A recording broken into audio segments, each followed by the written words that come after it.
Mamá siempre decía, la vida es como una caja de bombones. Nunca sabes lo que te va a tocar. Y bienvenidos a la teoría de la mente.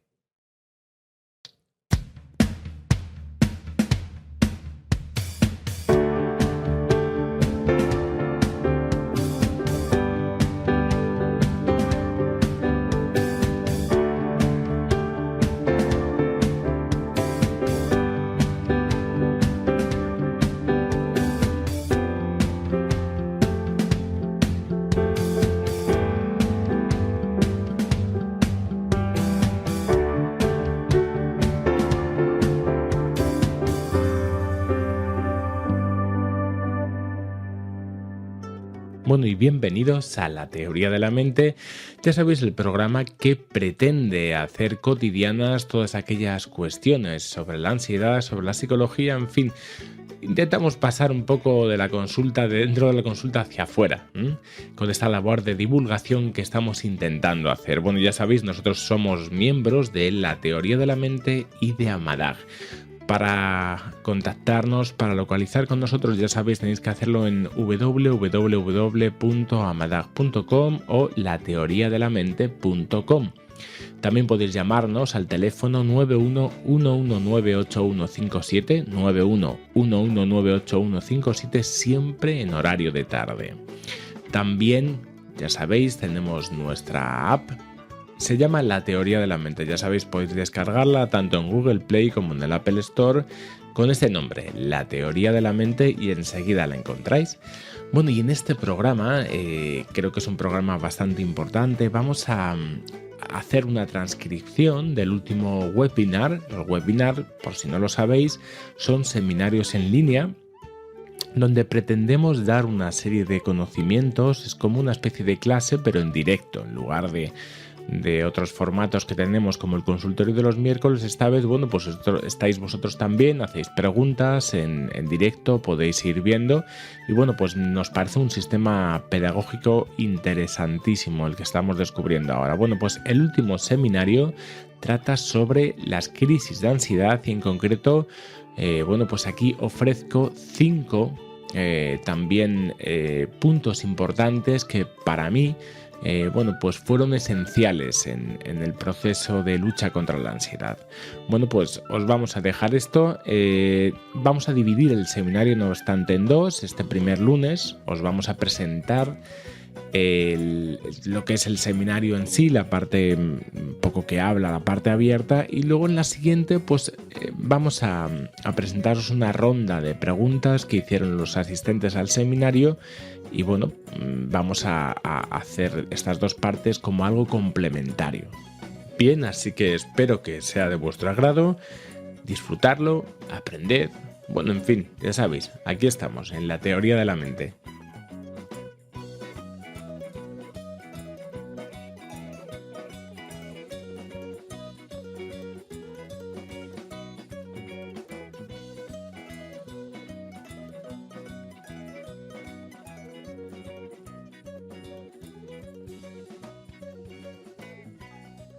Un ataque de ansiedad para mí es el momento en el que la ansiedad se apodera tanto de ti, en el que dejas tú de tener el control de la situación y pasas a tenerlo, el miedo, los síntomas físicos, el corazón se te sale por la boca, te late tan deprisa que parece que va a reventar y notas una presión especial en el cuello, parece que vas a perder el conocimiento y va a ser el fin de tu vida en ese mismo momento. Tú no decides, o sea, tú lo único que quieres es huir, correr, no sabes ni a dónde, porque te va a dar lo mismo y pierdes un poco el control de ti mismo. Pierdes el control de ti mismo. Puede más el miedo que tú. Es tener la sensación de que en los siguientes segundos me voy a morir. Con todo lo que conlleva eso, ¿no? Pues el corazón se te sale, los ojos se dilatan, sudores, ganas de huir hacia no sé dónde. A veces sí está claro, cuando estás en un sitio cerrado es hacia afuera, pero en mi caso cuando estás en un sitio abierto de pronto te da el ataque, entonces miras 360 grados a tu alrededor y es como si quisieras correr a la vez hacia todos esos sitios. Una sensación muy curiosa que es como si no estuvieras dentro de tu cuerpo, como si no fueras capaz de controlar tus movimientos, ¿no? Como que no controlas lo que haces. No solo son los síntomas físicos, que son las palpitaciones, la sudoración, esa sensación de despersonalización, sino también tu mente está solo enfocada en anunciarte de que te vas a morir. Si estás fuera, quieres volver a un sitio en donde te encuentres seguro.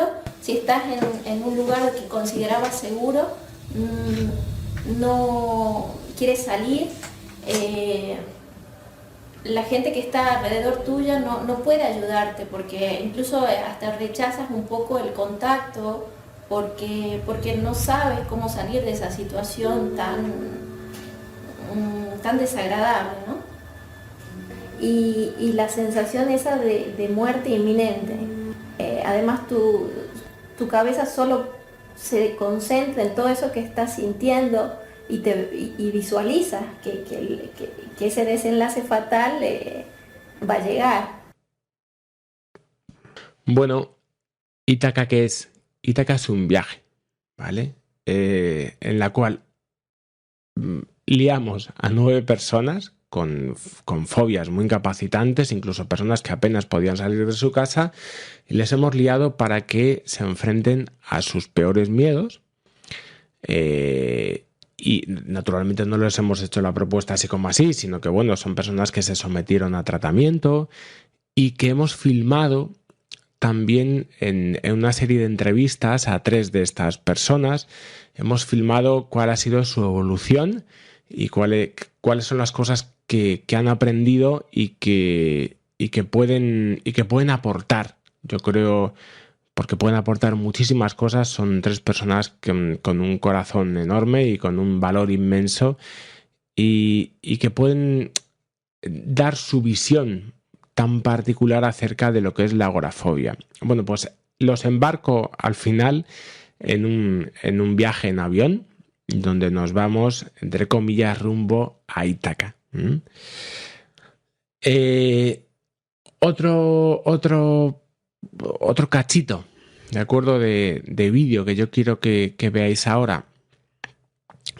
Bueno, pues es una animación que he hecho para que esto se pueda entender de la mejor manera, en lugar de empezar a daros rollos de cifras y de, bueno, pues a mí me gusta hacer dibujitos y me gusta hacer, bueno, material para que sea lo más digerible. Por lo menos en los cursos pretendo que sea eso, no solamente una persona hablando en la cámara, sino, bueno, pues dar los recursos didácticos más que puedan incidir sobre la pedagogía y que os puedan ayudar a asimilar lo más posible los conceptos. Yo estoy muy obsesionado con eso y creedme, porque soy muy obsesivo. Así que bueno, vamos a dar paso a esta breve vídeo sobre las crisis de ansiedad.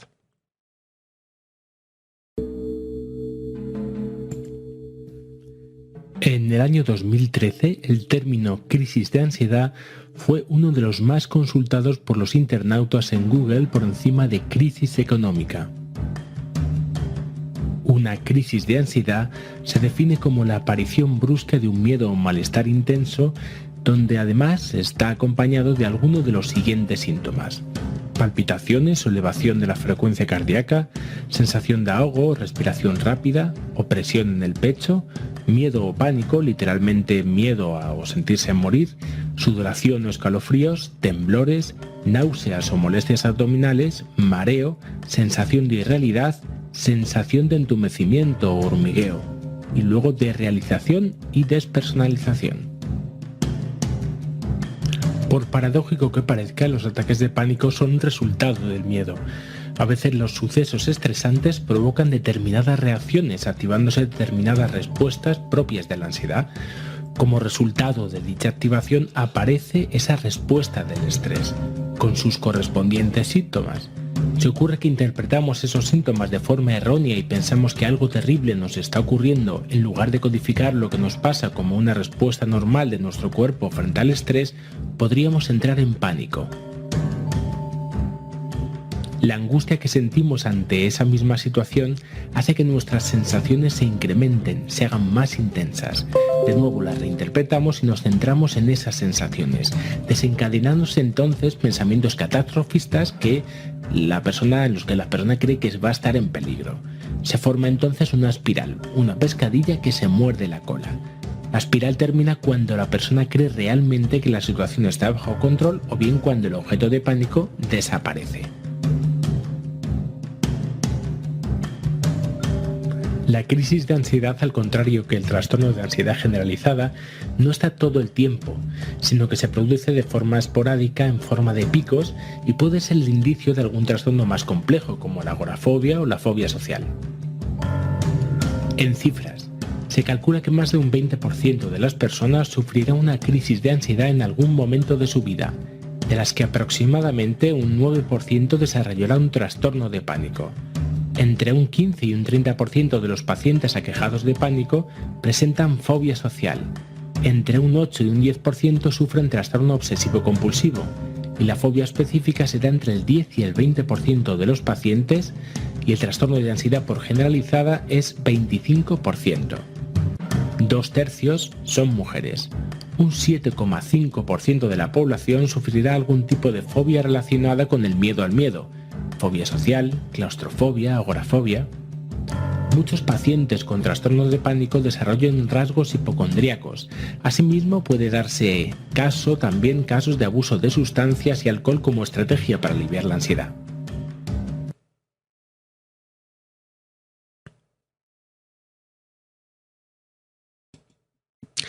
Bueno, como veis, ya hemos visto un poquito mejor en qué consisten y cómo funcionan las crisis de ansiedad. Las crisis de ansiedad son el propio miedo que yo tengo a mis propias reacciones. Es una retroalimentación constante de síntomas hasta que la persona va agrandando el volumen de esos síntomas. Bueno, y lo que hemos prometido, que ahora mismo serían como 5 cuestiones que os puedan ayudar en vuestro proceso contra la ansiedad. Para mí, 5 elementos, 5 ideas que me sirvieron muchísimo en mi proceso y que también han servido muchísimo en el proceso del resto de los pacientes. De todas formas, deciros una cosa, yo odio estas historias un poco también un poco de píldoras, ¿no? Por así decirlo, acerca de 5 tips para eliminar la ansiedad, 5, porque al final nunca encuentras nada, ¿vale? Lo que ves es, bueno, pues tranquilícese, pues para decirme eso tampoco creo que tendría que seguir leyendo el artículo, ¿no? O procuro buscar distracciones, bueno, creo que lo que os voy a dar no son tanto 5 tips, ¿no? Ni 5 puntos, ni 5 ideas geniales sino yo creo que 5 ideas que a mí en algún momento de mi proceso me sirvieron, ¿vale? Y ahí vamos con ellas.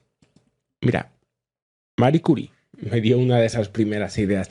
A mí me gusta mucho la ciencia, es algo por lo que tengo adoración.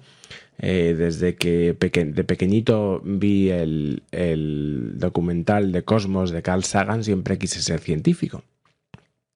Y intentar descubrir, porque siempre he sido una persona muy curiosa y en ese sentido, pues sí he tenido esa misma pasión por tratar de conocer y de entender. Y entendí que aquel chico que veía Cosmos tan pequeñito y que le gustaba tanto y quería saber tanto sobre estrellas o sobre... Bueno, pues vino a ayudarme en alguna parte del proceso, ¿no? Y vino a ayudarme a partir de esta frase que nos dio Marie Curie, que decía: a nada en la vida se le debe temer, solo se le debe comprender. Y para mí esto fue un flashazo, porque es verdad. Temo lo que no conozco, ¿vale? Lo que conozco me puede gustar o me puede no gustar, pero no es lo mismo. La mente teme, sobre todo, y puede especular acerca de lo que no conoce, ¿vale? La gente cree que tiene miedo a las crisis de pánico, pero en realidad lo que tiene miedo es hacia dónde le van a llevar las crisis de pánico, o cómo va a derrumbar su vida, o si va a ser una sensación que nunca se quedará ahí para siempre. La mayoría de las personas siempre dicen lo mismo. No, si ya sé que no me muero, que es mentira, porque si lo supiesen no... Ya sé que no me muero, ya sé que no me va a pasar nada, pero es que yo lo paso tan mal. Ya, pero es que lo pasamos muy mal en muchas ocasiones en nuestra vida y eso no nos da miedo. Lo que nos da miedo es lo que nos imaginamos, hacia dónde creemos que va a ir esto. Y mirar, esta mujer que para mí es una mujer que he admirado tanto, bueno, pues que fue primera catedrática, la primera mujer catedrática en la Universidad de París, la cual tuvo 2 premios Nobel por el descubrimiento del polonio y del radio, de la cual se especula incluso que la muerte también, ella murió por leucemia, era debido un poco a esa pasión científica que tenía. Y quizá también a la falta de precauciones que se tenían en ese momento con los experimentos. Pero bueno, fue una mujer que dio su vida por conocer. Y para mí ha sido uno de los referentes importantísimos. La segunda gran idea en mi vida, os voy a decir, no sería esta la segunda de las ideas o el segundo de los consejos, pero siguiendo con esto, a mí me gusta mucho esta frase que dijo Mark Twain, que fijaros qué tipo tan interesante, este escritor de Oliver Twist, del diario de Adán y Eva. Siempre me ha gustado mucho leer, y este hombre decía: en mi vida he tenido miles de problemas, decía, y algunos de ellos jamás sucedieron. Fijaros que si lo analizamos de verdad, es que tiene toda la razón del mundo. ¿Cuántas veces nos hemos muerto ya? ¿Cuántas veces hemos estado a punto, pero al final, por alguna razón, por lo que sea, nos salvamos? Porque, oye, si estamos escuchando aquí, si estamos en el seminario, por muy terribles que hayan sido los ataques de ansiedad, al final no desembocaron en lo que yo temía. Sí, ya sé que me salvé, y no desembocaron en lo que yo temía, ¿vale? Me parece importantísimo poder entender esto, porque si os fijáis, el ataque de pánico siempre está fabricado para no pasar por una experiencia que temo porque ignoro, ¿vale? Esto es importantísimo. Ni siquiera, decía Epicteto, los seres humanos temen a la muerte, temen a perder la vida, porque no saben qué se encontrarán después, ¿no? Ni siquiera puedo temer al cambio, porque no sé lo que habrá después del cambio. Lo que temo es a dejar lo que ya conozco, lo conocido, porque mi mente necesita seguridad. Y abandonar esa seguridad para la mente muchas veces es aterrador. Y el pánico, no sabemos dónde nos quiere llevar en realidad. Para hablar de la segunda gran idea, vamos a coger a otro científico, al cual siempre también he admirado muchísimo. Si os he dicho pues que me gustaba mucho la serie Cosmos y la física pues otra cosa que tenemos que entender es que, claro, no podemos pasar sin el señor Albert Einstein, ¿no? Otro científico apasionado en el orden, en la simetría. Ya veis que luego vinieron los cuánticos y le dieron un poco la vuelta a la tortilla, pero bueno, aún así eso no significa que su parte no siga teniendo la misma vigencia y verdad. Pero él decía siempre: Dios no juega a los dados con el universo. El caos puro en sí no existe, ¿vale? Lo que estamos viviendo como ese ataque de pánico en sí, lo creamos o no, no es algo que viene del cielo, me posee como si fuese el espíritu de la niña del exorcista y ahí me deja, ¿no?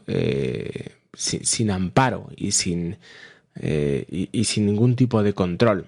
Digamos que hay que entender una cosa: el pánico, nos gusta o no, creamos o no, sigue unas reglas. Si no, el pánico no establecería, por ejemplo, reglas como: Si estás en un grupo de gente y de repente tienes miedo a tener un ataque de pánico, entonces mucho más probablemente te dará. Si estás en un metro es más probable que te dé en otro sitio. Vale, luego me dirá la gente, ya, pero es que hay veces que te da así como así. No, no te da así como así. Siempre me da por una forma de reaccionar, por una forma de funcionar. Entonces, el miedo tiene su propia lógica y esto es importantísimo, ¿vale? Digamos que si desgranamos un poco esta idea, el miedo en sí existe porque el miedo es uno de los estados emocionales básicos, según Paul Ekman, como son la tristeza, el miedo, la ira, el asco, la sorpresa y me queda uno más, y la alegría. No sé si he repetido uno de los dos. Bueno, da igual. El caso es que en este caso no estamos hablando del miedo, que es la parte más sana, sino estamos hablando, como hemos dicho, del miedo al miedo. Y esto sí es una construcción humana. Lo primero, pues puede estar, digamos, tiene otro tipo de explicaciones. Pues si viene un tipo con un bate y me persigue, pues ¿cómo no lo voy a tener miedo? Pues claro, tenle miedo por tu propia seguridad. Pero en este caso estamos hablando de un miedo a una especulación. Y esta especulación, ¿de acuerdo?, es algo que yo he elaborado a través de la interpretación de unos síntomas. Pero fijaros una cosa, si es una construcción humana, si es mi propia construcción, entonces allá donde forme el lío, tendré también la capacidad para desenrollar el lío. Siempre, si hay un camino de ida, hay un camino de vuelta, ¿vale? Tiene su propia lógica, ¿vale? Fijaros, siempre pensamos que el miedo en realidad o que tenemos pánico a una amenaza, pero digamos que el ataque de pánico en sí necesita, aunque no nos lo creamos, de dos elementos fundamentales para que se forme. El primero de esos elementos es la sensación de amenaza, de que algo que no voy a poder controlar y de que algo que va a ser inevitable y que me va a desbordar va a suceder. Pero también es importante que exista o que tengamos pensado en ese momento una salida para escapar de ese algo. ¿El pánico es la amenaza? No, el ataque de pánico no es la amenaza. Y marcaros esto bien en la cabeza, ¿vale? Que esto es muy importante que veamos. El pánico es el punto intermedio que hay desde la amenaza hasta la salida. ¿Dónde lo pasa peor una persona? Imaginaros en el documental que os decía antes, en el de Ítaca. La persona, ¿dónde lo pasa peor? Y esto es curioso. Me los llevo en avión, a los 9, que los tengo ahí bien enfilados. Tengo 3 aquí, 3 aquí. Yo me siento con 2 y 2 aquí, ¿no? Y iba alguna persona también para ayudarme, porque, a ver, si teníamos ya 3 o 4 ataques de pánico a la vez, pues iba a ser más complicado. Así que me traje algún ayudante también y también vino el cámara. Bueno, ¿sabéis cuál es el lugar donde de verdad lo pasaron peor? Uno diría, bueno, pues fue... fue precisamente cuando estábamos en un avión donde no hay salida, porque la gente aquí, tenemos que tener, la gente que no tiene tanto aquí en este caso aerofobia, que es el miedo a que se caiga el avión. En este caso lo que tiene miedo la gente es estar en un lugar cerrado, sin poder salir de ese lugar cerrado y que en ese momento sobrevenga un ataque de pánico y al no poder encontrar una salida o no poder escapar, pues no lo podrán controlar, ¿vale? Bueno, a 10.000 metros, ¿creéis que es la mejor, pensáis que es el lugar donde estas personas han tenido más miedo? Pues no, porque a 10.000 metros, con todo cerrado, pues mira, ya puedes tener un ataque de pánico o no, pero ya estás en la situación real. La peor situación fue antes de que se cerrasen las puertas. Antes de que se cierren las puertas, ese es el lugar más intenso donde el pánico aparece. Cuando hay una posibilidad de salida y hay una amenaza.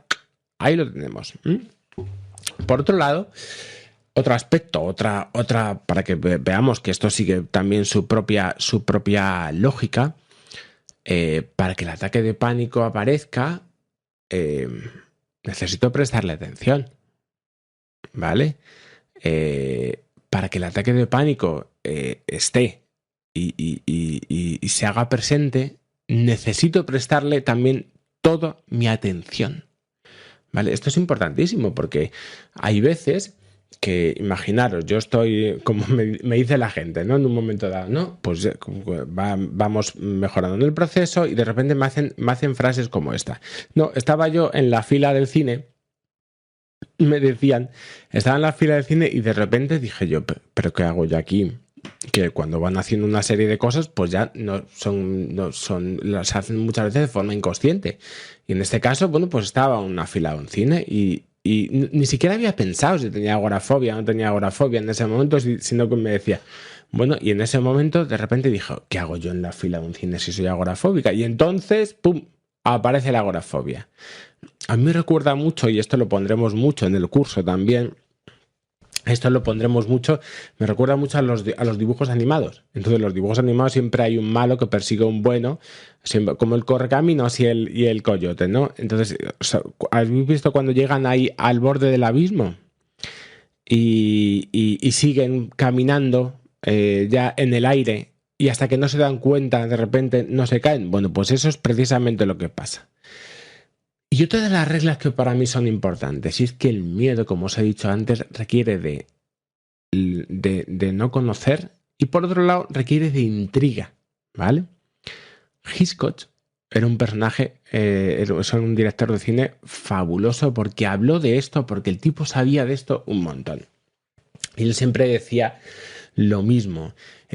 Me da miedo incluir el vídeo de Hitchcock por si acaso esto incluirse después en algún tipo de problemas con los derechos de autor. Entonces, bueno, quizás lo cuento mejor y si me animo en la edición, pues ya veré. Pero bueno, contaba este hombre que decía, bueno, ¿cómo se puede crear suspense en una escena, ¿no? Decía, imagínese, hay dos personas que están en una mesa de un restaurante hablando de fútbol, de deportes. Y de pronto, ¡pum!, está ahí una bomba. Claro, ¿qué hemos conseguido? Que los espectadores en ese momento se asusten y se queden conmocionados, paralizados, ¿vale? Eso digamos que sería lo normal. Ahora bien, y fijaros si este hombre no es cuco. ¿Saben lo que de verdad puede angustiar a los espectadores? No que aparezca aquello que de forma sorpresiva una bomba, sino que el espectador sabe que hay una bomba, ¿vale? Los protagonistas no saben que hay una bomba, pero pongamos en conocimiento del espectador que ahí hay una bomba y a partir de ahí acabáramos, porque ahí sí empieza a ser complicada la cosa. Ahí sí empieza a ser complicada la cosa, ¿vale? Entonces, digamos, y esto es importante, le había apagado yo el móvil bueno, da igual. Digamos, y esto es importante, que lo que de verdad hace, ¿de acuerdo?, que la escena tenga intriga, es que el espectador está sufriendo por la posibilidad, porque le está diciendo de alguna manera a los otros, pero alejaros de ahí, pero o sea, esa intriga, esa incertidumbre, ese conocimiento también de lo que está pasando, eso es fundamental para las películas de Hitchcock. Algunas herramientas que yo voy a poder manejar y que yo voy a poder trabajar en ese momento, bueno, pues, y que veremos también a lo largo del curso, os lo voy a poner como muy someras, ¿de acuerdo? Pero para que, bueno, si queréis buscarlas, por un lado la exposición interoceptiva, es decir, la exposición a los propios síntomas para desligarlos de los contenidos emocionales a los que de miedo a los que los suelo ligar. Hay una serie de ejercicios y dentro del curso trabajaremos también con ellos. La reestructuración cognitiva es fundamental porque el pánico viene de una interpretación, de la forma de interpretar un hecho o un suceso. Y yo necesito saber de una forma muy, muy, muy concreta qué tipo de pensamientos me están llevando al pánico para poder desarticularlos, para no ser manipulados por ellos. El trabajo con el esquema corporal, es decir, el trabajo otra vez con el cuerpo y devolver otra vez la sensación del cuerpo, de ser un cuerpo y de no tener un cuerpo, es otro elemento fundamental, ¿vale? Yo siempre digo que para trabajar con la ansiedad uno tiene que ser un poco científico, tiene que comprobar los supuestos, porque si os fijáis, hasta ahora lo que estoy haciendo es seguir una superstición, ¿no? Aún esto ha ocurrido, pero bueno, por las razones que sean, aún no me he salvado. Pero el gran ataque de pánico está por venir, ¿vale? Llevo 20 años esperando aquí el gran ataque de pánico, todavía no ha venido, como os digo, menos mal, gracias a la Virgen María o a quien sea, pero me he salvado. Bueno, hay que ser un poco científicos y entender hasta qué punto existe de verdad este gran ataque de pánico o no. Así que hay que comprobar supuestos, ¿vale?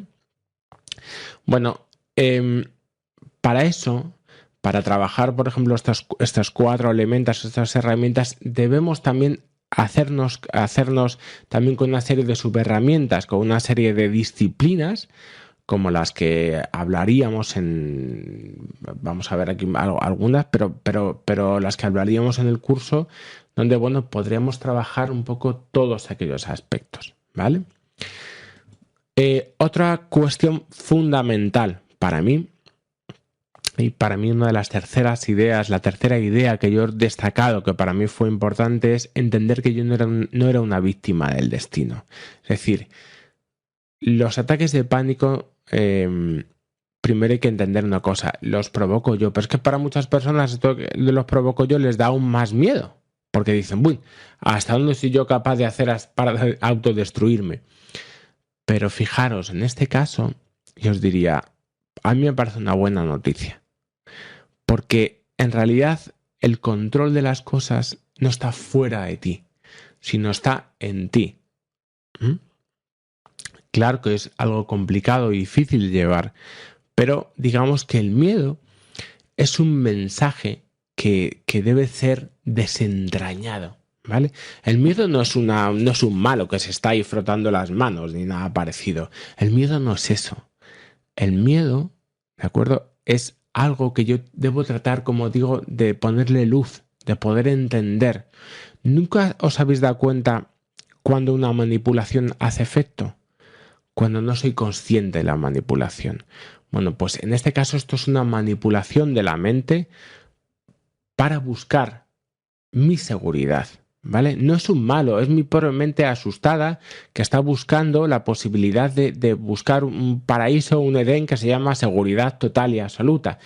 Y tendremos que entender que precisamente ese camino es el que me lleva hacia el sufrimiento.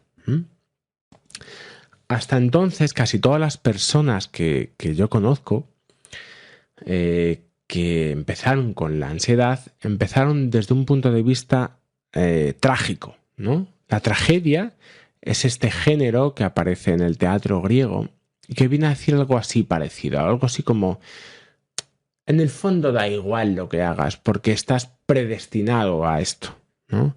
En el fondo no puedes hacer nada para salvar o para llegar a tu destino, porque la tragedia viene a decir algo así como que el hombre está maldito por los dioses y da igual sus esfuerzos para hacerlo, porque él es tan humano y los dioses son tan divinos y yo soy tan impotente como ser humano y los dioses tan poderosos. Bueno, pues creo que esa sensación se queda grabada a fuego en la mayoría de las personas que tienen crisis de ansiedad o que han desarrollado una agorafobia. La agorafobia es una especie de Dios. Muchos de ellos no creen en Dios, pero en este Dios sí que creen. Perdonad, pero en este Dios sí que creen, ¿vale? En este Dios están creyendo constantemente. Así que otro elemento fundamental para poder ver esto es precisamente esto de lo que estamos hablando. Se cree en algo intangible, se cree en esto, se cree de una forma, vamos, se tiene un credo alucinante, ¿de acuerdo? Se cree en esto como si fuese realmente una especie de Dios. al cual yo tengo que adorar. ¿Y cuál es el precio? Bueno, pues no ponerme en situaciones comprometidas, no desafiarle. Así, mientras tanto, le mantendré más o menos contento y haciendo sacrificios con mi libertad para que, bueno, cada vez me vaya comiendo más terreno. Lo contrario a la tragedia es para mí una de las primeras obras de Homero es la Odisea, donde Odiseo, que es Ulises, tiene que hacer frente a todas las adversidades de los dioses. Fijaros lo que tiene que ir. O sea, él va desde Ítaca, porque el hombre ha construido el caballo de Troya. Él va desde Ítaca, tiene que ir contra las sirenas, contra Circe, contra los cíclopes, contra los lestrigones. Es decir, tiene que hacer todo eso siendo maldito por los dioses, pero él aprende a que él es dueño de su destino. Y él es capaz de llegar hasta Ítaca. Por eso el documental se llama Ítaca, ¿vale?